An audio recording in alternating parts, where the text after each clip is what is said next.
I've now been in the DPRK, or as we normally call it in Britain, North Korea. I think it's for about 3, maybe 4 days. We crossed over at Namyang and then went to it's called Hwaeyang City, where there's a statue of Kim Jong-il's mum and a museum about her. Then we went down to Chongqing, the third city, stayed a night there. Then we journeyed down to chilbo-san, which is like an area of scenic beauty, stayed a night there. And last night we stayed in a homestay. I have to say, this is one of the most incredible trips, maybe the most incredible trip I have ever been on. Obviously I always expected a lot, but I have been blown away. It's everything I expected and more. The reason, I suppose the main reason why I came to DPRK was because I'd always felt that like I'd kind of missed the boat with all the formerly socialist countries that I've been to. And even Vietnam and China. I mean, it's not like it was. I'm reading a book at the moment about the Cultural Revolution and stuff, and what DPRK is now, maybe China was once, but it isn't now. It isn't. And you know, I went to Mao Zedong's mausoleum, and it's so relaxed and kind of chilled out these days. Totally different to here. I mean, everyone does refer to each other as comrade, and the leaders are held in such high esteem. It's unbelievable.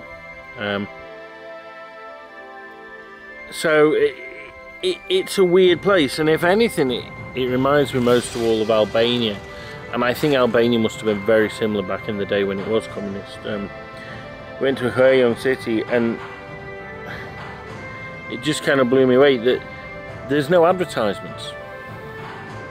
And capitalism, for all its strengths, and yeah, it sure has them, it creates a mess. And like, what was so nice about like Pyongyang is where we were, you know, if the regime changed or liberalised, there'd be like little stalls selling Coke and stuff with adverts, and, you know, places selling crisps, and it'd just be clutter, messy clutter everywhere.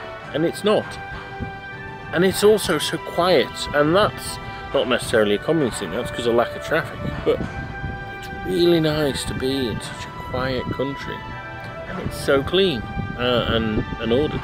That said, it is also incredibly poor, and I think the biggest shock for me, I mean, when we crossed from Tumen to Namyang, was all the people in the fields. And I remember reading a book once about Europe in the Middle Ages and stuff, and it was saying, actually, you know, we think of the countrysides as quiet and empty places, but they were ram-packed with people, and they were. And even in the few fields by the border, there was probably at least 100 people just working away there.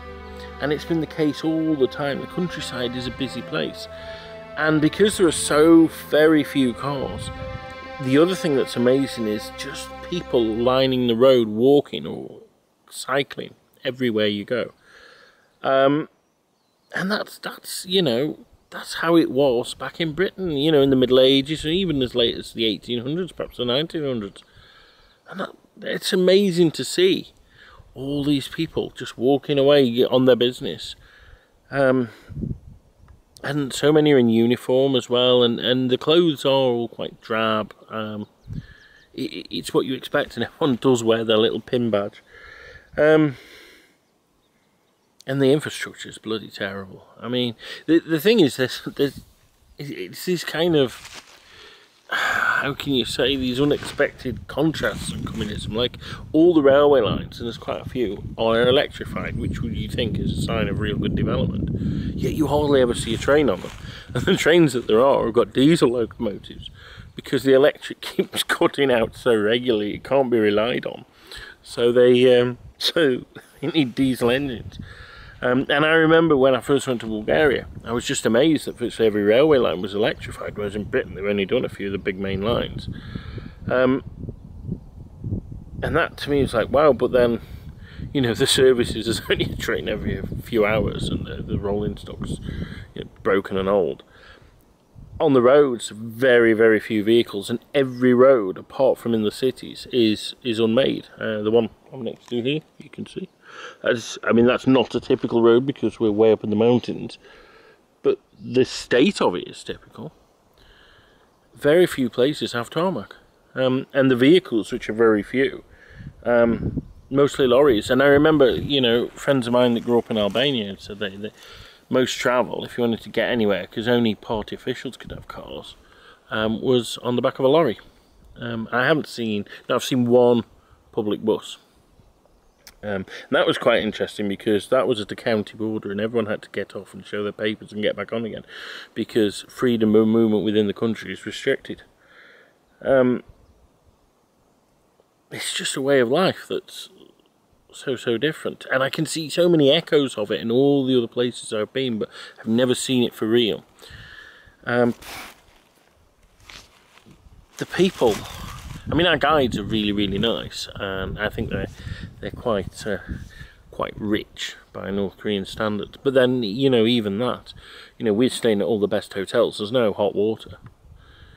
You know, the electric cuts out quite regularly, so even the rich, you know, have to live with quite a degree of privation. But yeah, our guides are nice, and the people, certainly in the homestay village, were really nice and friendly. Obviously, they don't speak English. People, we wave at people, or, you know, salute army people as we're going past, and they do wave back. But then, at the other hand, you know, all interactions are kept at a minimum. And we went to a Buddhist temple, with the fakest Buddhist monk I've ever seen. And there was a group of trainee teachers who were smart grey jackets, and they would not interact with us at all. They wouldn't even meet our eyes. We were very stony faced. But when we'd all got back on the bus, I looked back at them and they thought we weren't looking, and they were all taking photos and pointing.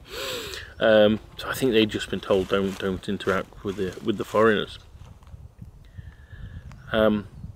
Yeah, our homestay village, okay, I'd always known it would be a bit of a Potemkin village. But it isn't as much as I thought. I thought it would all be very much hand-picked government people living there, but they're not. They're all fishermen and farmers. And what had happened, the government had levelled their village and then built them a new village, I think on the proviso that you put up with tourists. And so they were normal people, but the standard of living is obviously much higher than in other villages. I get that, and we're not even allowed to photograph other villages or buildings or people. We could photograph freely there, but I do think there was a genuine interaction with the local people. Yeah, I do, and it was well worthwhile. And it was also in such a beautiful spot that if this place ever did open up, and it will one day, it'll be totally ruined. There'll be hotels there and, you know, seafront stuff. And, yeah.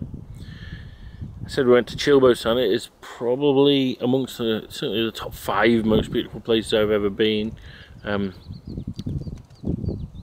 Kotor Bay in Montenegro probably beats it, but after that I'm struggling. Amazing just area of strange rock formations. And I'm actually in Chilbo-san now, and what we've been doing lots of hiking. And actually some pretty serious hiking, to be fair. So you might wonder why I'm sat here now, not hiking. And that's because we engaged in some wrestling, traditional Korean wrestling with the locals tonight. And as I was wrestling someone, my leg just went. And I was like, oh shit, what's that? And I got up and it was really painful, but then I managed to make a few steps, and then it again. I'm like, oh, fuck. You know, let's be honest, I ain't got any travel insurance, and even if I had, would it be any use here? No. But one of our parties, a doctor, more than that, he's actually a specialist in orthopedics, and he looked at it and said, there's nothing to worry about. Basically, the swelling in the kneecap, but what it means, I can't bend it. So I can walk quite well on the flat, but any hiking would just be stupid. So I've been hobbling around. They call me a wounded soldier comrade at the moment. And they've gone off hiking.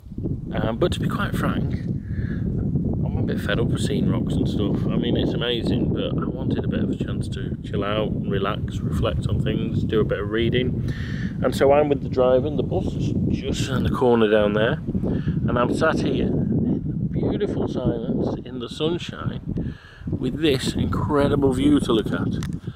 And many things you might expect to the DPRK, but beauty like that is probably not one